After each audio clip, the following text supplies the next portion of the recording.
Baby ಅಣ್ಣ ಬಳೆನಾದ್ರು ತಗೋಬೇಕಣ್ಣ ಮನೆಗೆ.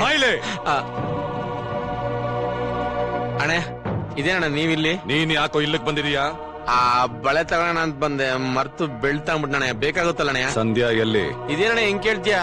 ಸಂಧ್ಯಾ ಮನೇಲಿರೋದ್ ಬಿಟ್ಟು ಇಲ್ಲಿಗೆ ಹಾಕಣ ಬರ್ತಾಳೆ. ಏನಾಗಲ್ಲ, ಹೆದರ್ಬೇಡ ಬಾ.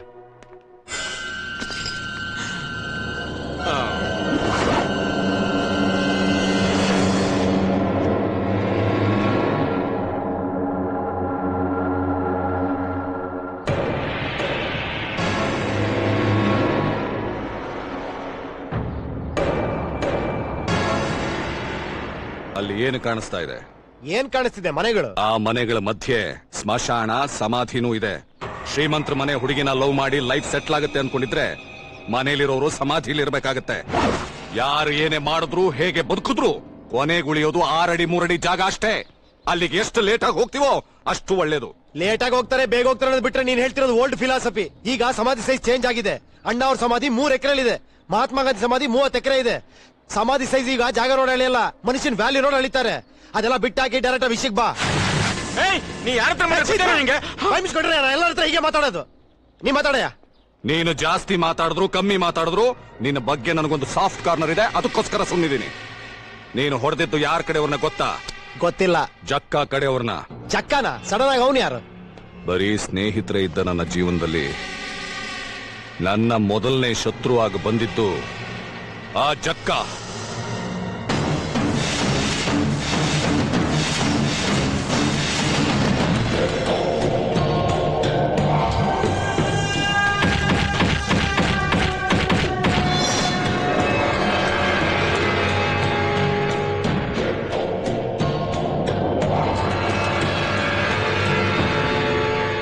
ಭಯ ಅಂದ್ರೇನು ಅಂತ ಗೊತ್ತಿಲ್ಲದೆ ಬದುಕ್ತಿದ್ದ ನನಗೆ ಭಯನ ತೋರಿಸಿದ ವ್ಯಕ್ತಿ ಅವನು.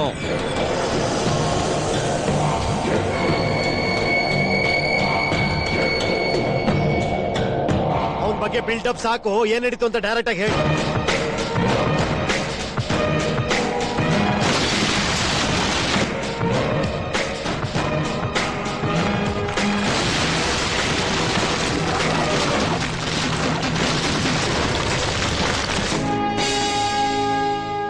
ಸರ್, ಆ ಬಿಡ್ಸ್ ಕಟ್ಸಿದ್ದು ಜಕ್ಕನ್ ಬಗ್ಗೆ ನಿಮ್ಗೆ ಗೊತ್ತಿಲ್ಲ ಸರ್? ಆ ಜಕ್ಕ ಬಗ್ಗೆ ನನ್ಗೆ ಗೊತ್ತಿಲ್ಲದೆ ಇರಬಹುದು, ಆದ್ರೆ ಅವನು ಎಷ್ಟು ಕಳಪೆಯಾಗಿ ಬ್ರಿಡ್ಜ್ ಕಟ್ಸಿದಾನೆ ಅಂತ ಚೆನ್ನಾಗಿ ಗೊತ್ತು. ಸರ್ಕಾರ ನಾನು ರಿಪೋರ್ಟ್ ರೆಡಿ ಮಾಡಕ್ ಕೇಳಿದೆ, ಮಾಡ್ತಿದ್ದೀನಿ. ಇದರಿಂದ ಎಷ್ಟು ಲಾಸ್ ಆಗಿದೆಯೋ ಅದನ್ನೆಲ್ಲ ಅವನೇ ಕಟ್ಟೋ ಹಾಗೆ ಮಾಡ್ತೀನಿ. ಜಕ್ಕ ತುಂಬಾ ಡೇಂಜರ್ ಪರ್ಸನ್ ಸರ್. ನಾನು ಜಕ್ಕಕ್ ಭಯ ಪಡೋಲ್ಲ, ಜನರಿಗೆ ಭಯ ಪಡ್ತೀನಿ. ಅಪ್ಪ ಈ ಸೀರೆ ಚೆನ್ನಾಗಿದ್ಯಪ್ಪ. ನೀನ್ ಯಾವ್ದಾದ್ರೂ ತಗೊಳಮ್ಮ, ಮದ್ಮಗಳಲ್ವಾ, ಎಲ್ಲ ಚೆನ್ನಾಗಿರುತ್ತೆ. ಇದನ್ನೆಲ್ಲ ಸರಿಯಾಗಿ ಪೋಸ್ಟ್ ಮಾಡ್ಬಿಡಪ್ಪ. ಆಯ್ತು ಸರ್. ಹಾಗೆ ಮದುವೆ ಚಿತ್ರಕ್ಕೆ ಇದನ್ನ ಬ್ಯಾಲೆನ್ಸ್ ಕೊಟ್ಬಿಡು. ಸರಿ. ಚಂದ್ರಶೇಖರ್ ಅವರೇ ನಮಸ್ಕಾರ ಸರ್. ನಮಸ್ಕಾರ, ಬಂದೆ. ಓ, ನೀವೆಲ್ಲ ಗಂಡನ್ ಕಡೆಯವರಾ? ಅಲ್ಲ, ಜಕ್ಕನ್ ಕಡೆಯವರು. ನಾನು ಅವ್ರ ಮಾವ, ಇವರೆಲ್ಲ ಅವನ ಫ್ರೆಂಡ್ಸು. ಕಚ್ಚು ಅಂದ್ರೆ ಕಚ್ತಾರೆ, ಕೊಚ್ಚು ಅಂದ್ರೆ ಕೊಚ್ತಾರೆ, ಮುಚ್ಚು ಅಂದ್ರೆ ಮುಚ್ತಾರೆ. ಇಲ್ಲಿ ಕೊಚ್ಚಕ್ಕೆ ಮುಚ್ಚೋಕೆ ಏನು ಇಲ್ಲ, ನೀವಿನ್ ಹಾಗೆ ಹೊರಡ್ಬೋದು. ಇಂಜಿನಿಯರು ರಸ್ತೆ ಇರೋದೇ ಗುಂಡಿ ಬೀಳಕ್ಕೆ, ಬ್ರಿಡ್ಜ್ ಇರೋದೇ ಕುಸ್ತ್ ಬೀಳೋದಕ್ಕೆ. ಈಗ ಇಸ್ರೋದವರು ಉಪಗ್ರಹನ ಬಾಹ್ಯಾಕಾಶ ಕಳಿಸ್ತಾರೆ. ಅದೇನಾದ್ರು ಫೇಲ್ ಆಗ್ಬಿಟ್ರೆ ಯಾರಾದ್ರೂ ಇಸ್ರೋದವ್ರ ಮೇಲೆ ಕೇಸ್ ಹಾಕ್ತಾರಾ? ಇದು ಹಂಗೆಯ. ಈಗ ನೀವ್ ಇಲ್ಲಿಂದ ಹೊರಡ್ಲಿಲ್ಲ ಅಂದ್ರೆ ನಿಮ್ಮೇಲೂ ಕೇಸ್ ಫೈಲ್ ಮಾಡ್ಬೇಕಾಗತ್ತೆ. ಸುಮ್ನೆ ನನ್ ಮಾತ್ ಕೇಳು, ನಮಗ್ ಫೇವರ್ ಆಗಿರೋ ಈ ಫೈಲ್ ಮೇಲೆ ಸೈನ್ ಮಾಡು. ಜಕ್ಕ ಏನಾದ್ರೂ ಬಂದ್ರೆ ಏನ್ ಮಾಡ್ತಾನೆ ನನಗೆ ಗೊತ್ತಿಲ್ಲ. ಏನ್ ಮಾಡ್ತಾನೆ? ನಾನ್ ಸೈನ್ ಮಾಡೋಲ್ಲ. ಮಾಡ್ಬೇಕು.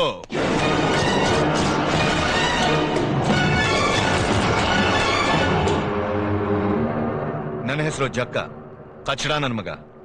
ನನ್ ಮಾವ ಇನ್ನೂ ಕಚಡ. ನಮ್ ತಾಯಿ ಸತ್ವಾಗ್ಲು. ನಿನ್ನತ್ರ ಸ್ವಂತ ಕಾರ್ ಇದೆಯಾ? ಸ್ವಂತ ಮನೆ ಇದೆಯಾ? ಏನು ಇಲ್ದೇ ಇರೋನು ಎಲ್ಲ ಇರೋನ ಹತ್ರ ಇಟ್ಕೊಂಡ್ರೆ ಇರೋ ಪ್ರಾಣ ಕೂಡ ಇರಲ್ಲ. ಸೈನ್ ಮಾಡು. ನಿನ್ ಇನ್ಫ್ಲೂಯೆನ್ಸ್ ಎಲ್ಲ ಕೋರ್ಟಲ್ಲಿ ಇಟ್ಕೋ, ನನ್ ಮನೆಯಲ್ಲ. ಅಪ್ಪ, ಏ ನಿನ್ ಮಗ್ಳ? ಮದುಮಗಳು.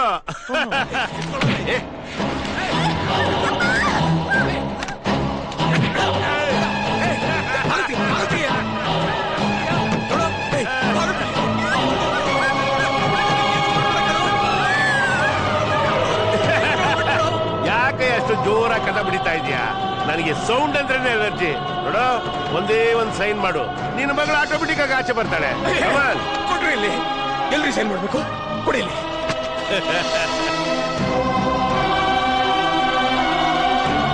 ಹಳೆ ಭಯ್ಯ, ಕೆಲ್ಸ ಆಗೋಯ್ತು. ಅಯ್ಯೋ,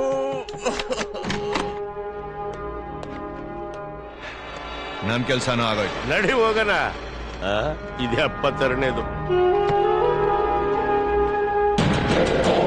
ಏಯ್ ಸಿನ್ಸಿಯರ್, ಈಗ ನಿನ್ ಕಣ್ಣಲ್ಲಿರೋ ಭಯ, ನಿನ್ನ ಬಾಡಿಲಿರೋ ನಡ್ಕ ನನ್ನ ಹೆಸರು ಕೇಳಿದ್ರೆ ಎಲ್ಲರಿಗೂ ಇರ್ಬೇಕು. ಹಲೋ,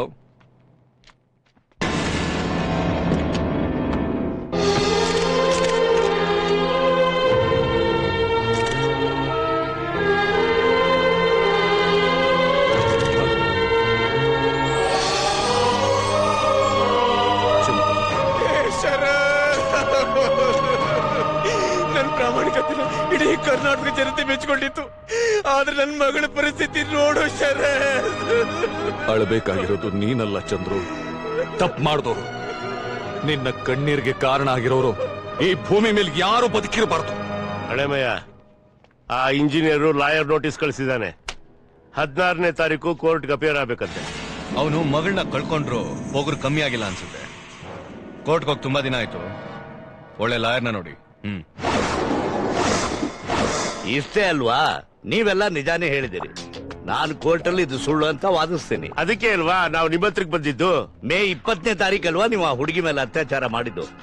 ಅದೇ ದಿನ ಅದೇ ಟೈಮಲ್ಲಿ ನೀವು ದಿಲ್ಲಿಯಲ್ಲಿ ಪ್ರೈಮ್ ಮಿನಿಸ್ಟರ್ ಜೊತೆ ಟಿಫನ್ ಮಾಡ್ತಾ ಇದ್ದೀರಂತ ದಾಖಲೆ ಸೃಷ್ಟಿ ಮಾಡ್ತೀನಿ. ಪ್ರೈಮ್ ಮಿನಿಸ್ಟರ್ ಜೊತೆ ನಮ್ಮಂತವ್ರಿಗೆ ಕನೆಕ್ಷನ್ ಇದೆ ಅಂದ್ರೆ ನಂಬ್ತಾರ?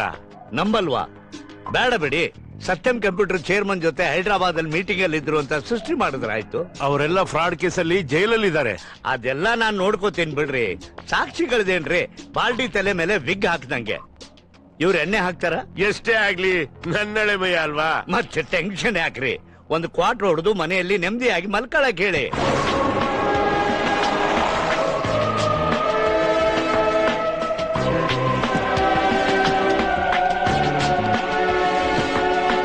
ಅವನೇ ಶರತ್ ಅಂದ್ರೆ ದೊಡ್ಡ ಬಿಲ್ಡರ್. ಅವನ್ ಸಪೋರ್ಟ್ ಇಂದಾನೆ ಇಂಜಿನಿಯರ್ ನ ಮೇಲೆ ಕೇಸ್ ಹಾಕಿರೋದು. ನಿಮ್ ಹತ್ರ ಯಾವ್ದಾದ್ರು ಸಾಕ್ಷ್ಯಾಧಾರಗಳಿದ್ಯಾ? ಆ ದೇವರೇ ಸಾಕ್ಷಿ ಇವರ ಆನರ್. ಈ ಜಕ್ಕ ಕಟ್ಸಿರೋ ಬ್ರಿಡ್ಜು ಬಿದ್ದು ಹೋಗಿರೋದು ನಿಜ. ಅದನ್ನ ಪರಿಶೀಲನೆ ಮಾಡಿ ಕಳಪೆ ಕಾಮಗಾರಿದ್ಲೇ ಹೀಗಾಗಿದೆ ಅಂತ ನಾನ್ ರಿಪೋರ್ಟ್ ರೆಡಿ ಮಾಡಿದ್ದು ನಿಜ.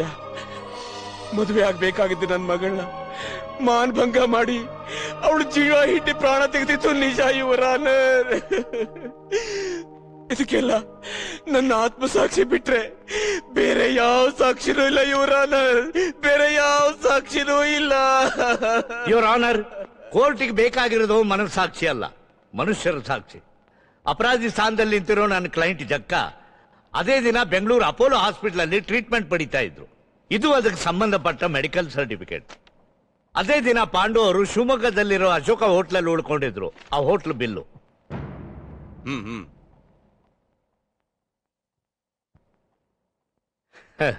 ನೋಡಿದ್ರ ಯುವರ್ ಆನರ್, ಎಷ್ಟು ಅಮಾಯಕಂತರ ನಡೆಸ್ತಾ ಇದ್ದಾರೆ.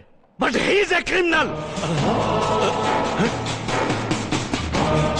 ಅವನ ಅಳಿಯ ಇವನು ದೊಡ್ಡ ನರಹಂತಕ.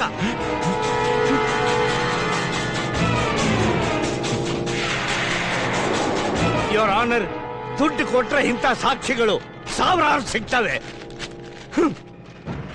ಡಾಕ್ಟರ್ ಹತ್ರ, ಲಾಯರ್ ಹತ್ರ ಎಲ್ಲರೂ ಸಾಮಾನ್ಯವಾಗಿ ನಿಜಾನೇ ಹೇಳ್ತಾರೆ. ಇವರಿಬ್ರು ನನ್ನ ಹತ್ರ ಬಂದು ಹೇಳಿದ ನಿಜ ಎಲ್ಲ ಈ ಸಿಡಿಯಲ್ಲಿ ರೆಕಾರ್ಡ್ ಆಗಿದೆ. ನೀವು ರೇಪ್ ಮಾಡಿದ್ದನ್ನ ಯಾರಾದ್ರೂ ನೋಡಿದ್ರ? ನನ್ನ ಅಳಿಯ ಯಾರು ನೋಡಬಾರ್ದು ಅಂತ ಬಾಗ್ಲಾಕೊಂಡು ರೇಪ್ ಮಾಡ್ದ. ಆ ಹುಡುಗಿ ಇನ್ನು ಬದುಕಿದಾಳ? ಬಿಟ್ಟಿದ್ರೆ ಬದುಕಿರ್ತಿದ್ಲು, ಸಾಯಿಸ್ಬಿಟ್ಟಲ್ಲ. ಯುವರ್ ಆನರ್, ನ್ಯಾಯನ ಕಾಪಾಡುವಂತ ನನ್ನ ಸ್ನೇಹಿತ ಹೇಳಿದ ಮಾತಿಗೆ ನಾನು ಇವತ್ತು ವಾದ ಮಾಡ್ತಾ ಇದ್ದೀನಿ ಅಂದ್ರೆ ಅದು ಬರೀ ಸ್ನೇಹಕ್ಕೋಸ್ಕರ ಅಲ್ಲ. ನ್ಯಾಯ ಕೇಳ್ಕೊಂಡು ನ್ಯಾಯಾಲಯಕ್ಕೆ ಬರ್ತಾ ಇರೋರಿಗೆ ನ್ಯಾಯ ಒದಗಿಸ್ಕೊಡ್ತಾ ಇದ್ದೀನಿ.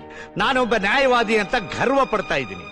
ಅಪರಾಧಿ ಆಗಿರೋ ಈ ಜಕ್ಕಾಗೆ ಕಠಿಣವಾದ ಶಿಕ್ಷೆ ಕೊಡಬೇಕು ಅಂತ ನ್ಯಾಯಾಲಯಕ್ಕೆ ಮನವಿ ಮಾಡ್ಕೊಳ್ತಾ ಇದ್ದೀನಿ. That's all your honour. ಆರೋಪ ಸಾಬೀತಾಗಿರೋದ್ರಿಂದ ಜಗದೀಶ್ ಕಾರ್ನಾಡ್ ಅಲಿಯಾಸ್ ಜಕ್ಕ ಎಂಬ ಅಪರಾಧಿಗೆ 6 ವರ್ಷ ಕಠಿಣ ಕಾರಾಗೃಹ ಶಿಕ್ಷೆಯನ್ನ ವಿಧಿಸಲಾಗಿದೆ.